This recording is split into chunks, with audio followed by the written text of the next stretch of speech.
Guys, may tip pala ako bago ko buksan to. No? Para hindi kayo mahuli ng mga checkpoint or ng mga enforcer, ito yung tip ko sa inyo. Practice nyo na lang kung gusto nyo. Ang una nyong kunin, bago kayo magmotor, helmet. Pangalawa, susi. Depende na lang sa inyo kung papracticein nyo. Ko lang i-share sa ating content ngayon yung additional protection ko sa aking ulo, safety. Pangalawa, hindi ka mahuli. Una muna, ulit, safety. Pangalawa, hindi ka mahuli. Hindi huli ha, safety muna. Ang topic natin ngayon, helmet na naman. Motorcycle helmet. Wala tayo sa kalsada, so hindi kalsada serye.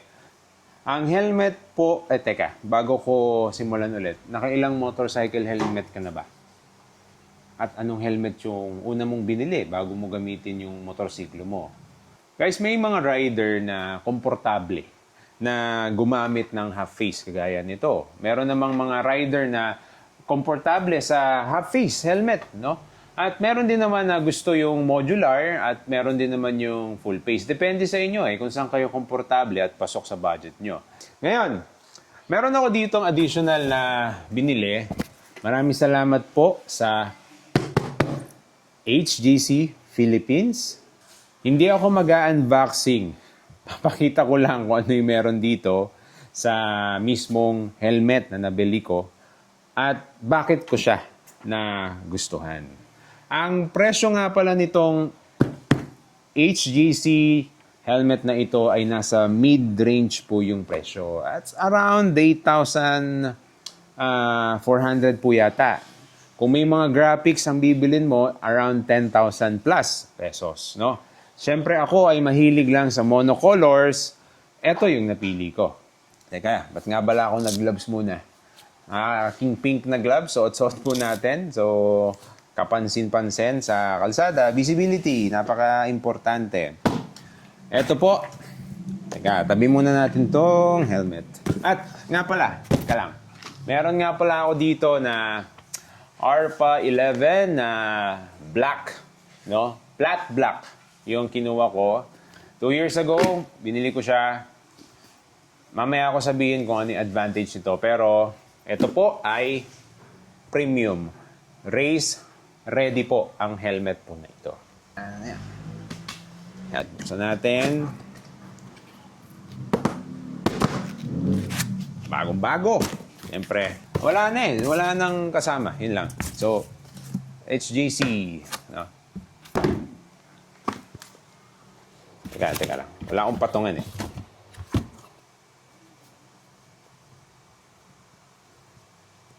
Gusto ko yung aking nabiling gloves na to, no? Actually, pang off-road to Pero gusto ko kasi na manipis, pero may protection pa rin, di ba? Orderan ko to ng accessory. Yan. Ayos. Ganda. Tapos bag, dito ka muna. Yan. So, ito po ang aking nabiling helmet. This is the HGC i11 full face helmet. Kulay white. Ang binili ko po, no? Hindi po kasama yung visor, guys. Separate po itong bibilin. Inquire na lang kayo sa HGC Philippines. Pero yung clear lens ay nandito na po sa lagayan, no? O, diyan ka muna, okay? Kasi meron akong 3/4 at gusto ko gamitin tong pang-araw-araw. Meron kasi akong ginagamit, guys, na full face. At yung inner pads niya kulay brown. Synthetic leather.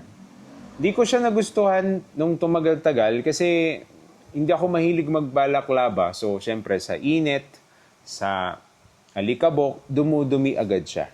So, kaya ngayon, gusto kong iba naman ng helmet na pang-araw-araw gamitin.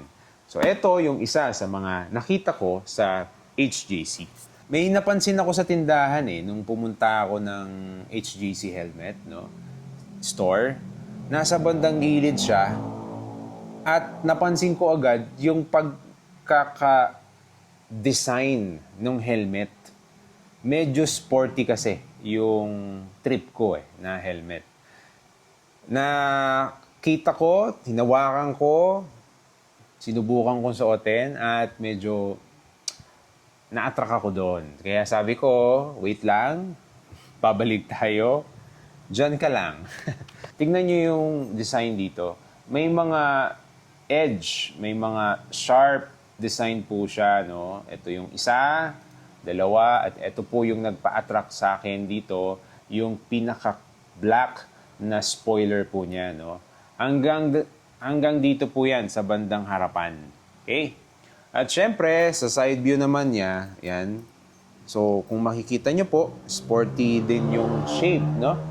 At sa bandang harapan naman ng helmet, medyo hindi ganun kalakihan, guys. Para sa akin, yung pinakaharapan niya. At syempre, wag niyong ikukumpara yan dito sa ARPA. Na almost same din naman, pero magkaiba kasi sila ng shell, 'di ba? Magkaiba. Medyo dyan ka muna, no? Okay, natin i-share yung iba pang detalye. Ang HGC i11 ay DOT. Pass na po siya. Nabanggit ko nga kanina, one of the best-selling helmet sa North America, Department of Transportation, at isa sa pinaka-respetadong helmet assessment, yung Snell. Snell approved na po itong HGC helmet. At syempre, hindi siguro naman papayag basta-basta na hindi ito D-ring kasi full face to. So, D-ring na po ang safety strap nitong i11. Siguro, pag-usapan naman natin ng mabilis yung safety nito. Dahil ito ay certified ng Snell at DOT, dito pa lang po sa pinaka-outer shell niya, mararamdaman nyo na agad. Kaya nga po, itong i11 ay one of the most safety benchmarks in motorcycling. Kaya confident yung mga rider na nagsosuot po nito. Ito po ay engineered with advanced polycarbonate compound shell, matibay, halatang-halata naman po. Ayan. Actually, mahalata nyo naman. Sa hawak nyo pa lang, premium yung pagkakagawa. Pag-usapan naman natin yung ventilation. Ang i11 ay meron po siyang advanced channeling ventilation system, state-of-the-art, sabi nga po ng HGC. Alam nyo guys, napaka-importante. No? Sa atin, sa bansa natin, mainit. Tanghaling tapat, nagmumotor ka, sobrang init. Inabot ka ng traffic, ilang minuto, mainit. At syempre, pag pumunta ka sa ibang lugar na ang temperature ay hindi kagaya dito sa atin, sa Metro Manila, ay sobrang init. Kaya napakahalaga po ng ventilation system. Nabanggit ko nga kanina, hindi ito yung original na visor niya. Clear lang po yan. Etong visor po ay coated po siya ng anti-scratch para long-lasting yung clarity, no? Kapag suot-suot po natin siya. Ganon din po dito sa pinaka-stock niya. Kahit gabi, no? Lalo na maganda yung ilaw sa kalsada at syempre maganda yung ilaw ng motor mo, pwede mo pa rin gamitin yung gantong klaseng lens sa helmet mo. Sa bilang ko, meron siyang intake na 1, 2, 3. Ayan. At para mabalanse yung temperature sa loob, syempre dapat may exhaust. Ayan. So, ito, meron siya dito sa likod. Added safety, meron pula dito. Itong kulay pula na to ay emergency, no? Cheek pads. So, hihilayin mo lang tong sabay or separately, hilayin nyo para matanggal po yung pads in case of crash or emergency. Yan, kung gusto nyo mag-intercom, ang pads nito washable na for hygiene, syempre. Kung pawisin ka talaga at ayaw mo ng mabahong helmet at hindi tumatalab yung mga pang-spray-spray, tanggalin mo, laban mo. Ang i11 ay true to size. Mas maganda po, pag bibili kayo nito, maisukat nyo.